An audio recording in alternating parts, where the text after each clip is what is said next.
Welcome to the Blue Dolphin News Network. I'm Keon. And I'm Kyrus. Please stand for the flag salute. Ready? Begin. I pledge allegiance to the flag of the United States of America and to the republic for which it stands, one nation, under God, indivisible, with liberty and justice for all.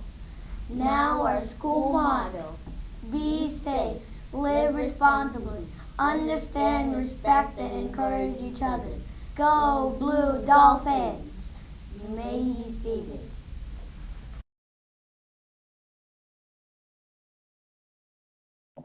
Hello, amazing human beings. I'm so excited to be here with you today and continue our conversation, right? A lot of our students are celebrating Ramadan, and we've got to really dig a little deeper into what Ramadan means to our students and to their families. I also want to touch base on Easter. It's a really special holiday. It's a holiday I know that I celebrate, and it's a Christian holiday that celebrates the belief in the resurrection of Jesus Christ. And this is really a holiday that's celebrated, and we usually get Easter week off. Like our spring break usually falls around the Easter time because we have a Good Friday, and then that leads into Easter Sunday. So I found a really sweet book called, what is it called? I think it's called, let me get the book name for you again, Chicken Sunday by Patricia Polacco. And it's a sweet book about children. This grandma's grandchildren, but not necessarily her birth grandchildren, just children that she kind of spends Sundays with, that want to get a really sweet Easter Sunday hat. And I think it's a really great story, and I want to share with you, and I hope that you like it. Chicken Sunday. Chicken Sunday by Patricia Polacco. To Stuart Grinnell, Washington, with love.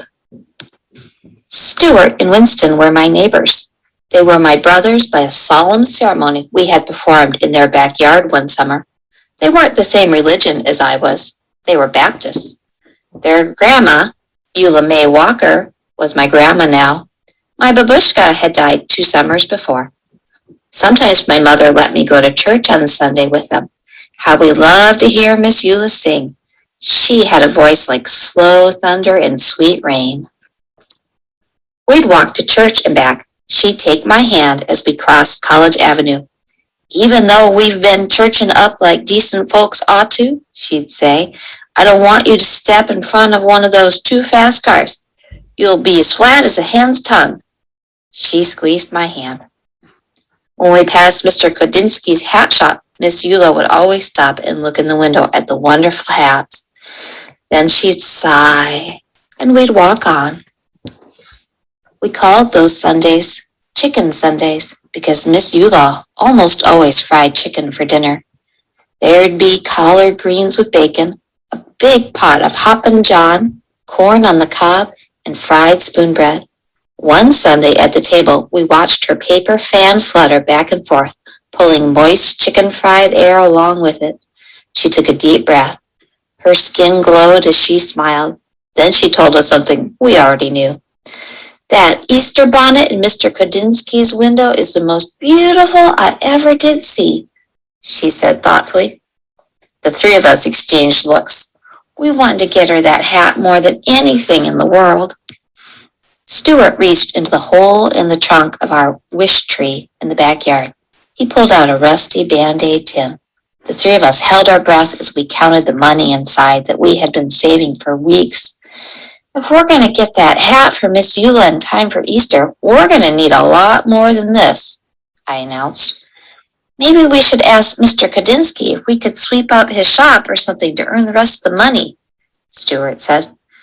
I don't know, Winnie said fearfully. He's such a strange old man. He never smiles at anyone. He always looks so mean. We all agreed that it was worth a try anyway. The next day we took a shortcut down the alley in back of the hat shop. Bigger boys were there.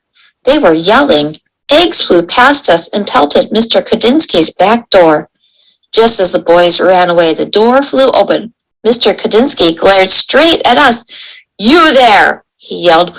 Why do you kids do things like this? It wasn't us, Stuart tried to say. But Mr. Kodinsky wouldn't listen to us. All I want to do is live my life in peace. I'm calling your grandmother, he shouted as he waved his finger in Stuart's face. Miss Eula was waiting in her living room for us. Miss Eula, we didn't throw those eggs, I sobbed. Some big boys did, Stuart sputtered. What were you doing at the back of his shop in the first place? She asked. We knew that we couldn't tell her the truth, so we just stood there and cried. She looked at us for a long while. Baby dears, I want to believe you. Heaven knows that I brought you children up to always tell the truth. If you say you didn't do it, then I believe you. It is too bad, though, she went on to say. That poor man has suffered so much in his life. He deserves more than eggs thrown at him. You know, he thinks you threw the eggs. You have to show him that you are good people. You have to change his mind somehow.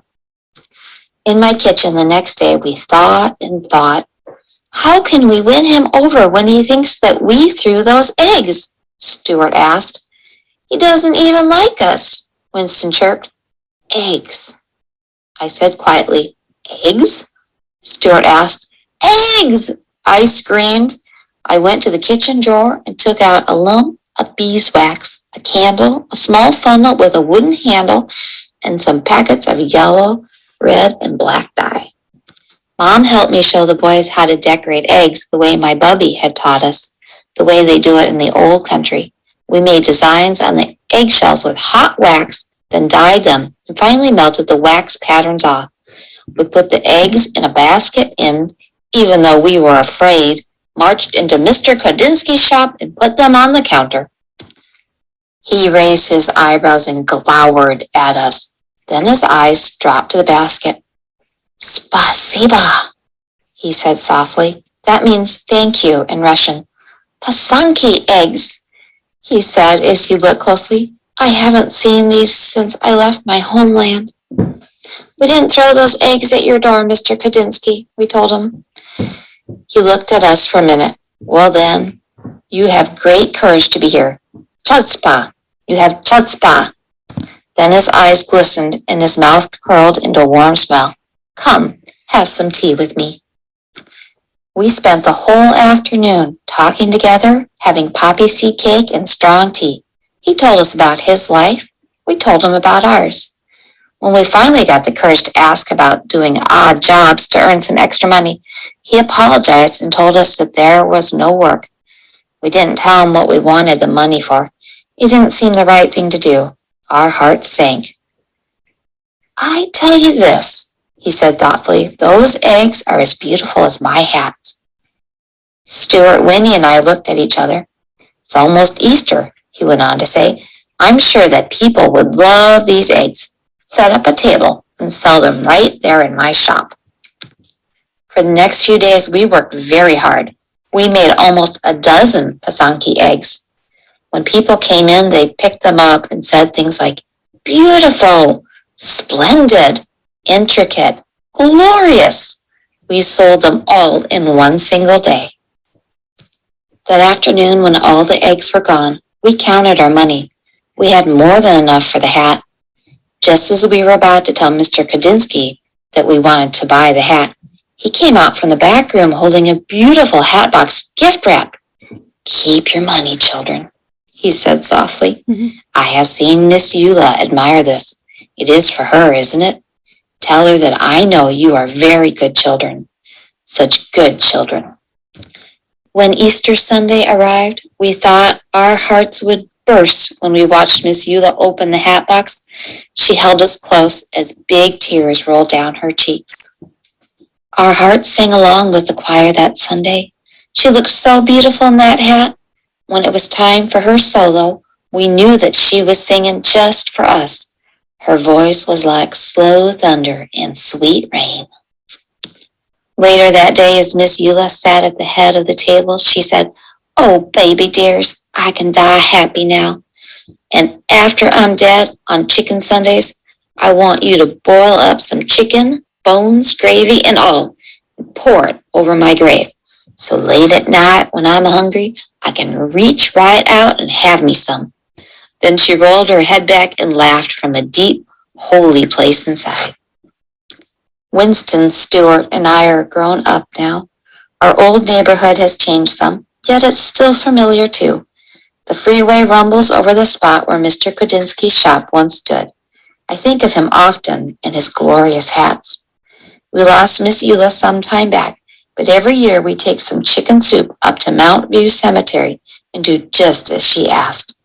Sometimes, when we are especially quiet inside, we can hear her singing, a voice that sounds like slow thunder and sweet rain. I love this story, and I especially love it because for Easter Sunday, at least I know for my family, it is a time where I remember as a little girl getting dressed up and putting on my mom used to put on little hats on me. We used to go to church together, and it was just a great time to celebrate family and love.